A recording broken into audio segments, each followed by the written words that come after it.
اذا الحمد لله السياسه ديال القوم في الميدان ديال الصحه هذا التجسيد ديالها على ارض الواقع. يعني هذا المركز الصحي اللي هو قريب للمواطنين في واحد الحي ديال تقريبا 50 ألف نسمة اللي يمكن يستقبل 200 ديال المواطنين في اليوم. يعني تجهيز اللي هو كامل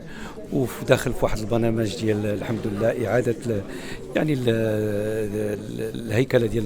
الميدان الصحي اللي كان تقدم لصاحب الجلالة، والآن وصلنا ل 300 وتقريبا 30 مركز صحي اللي هما يعني في هذا المستوى اللي كاين في داخل الوطن. وغادي نمشيو لاخر البرنامج يعني في جوية ان شاء الله اكثر من 450، ومع العلم انه غادي نوصلوا ان شاء الله ل 1400 خلال يعني الشهور او السنوات المقبله، باش يكون جميع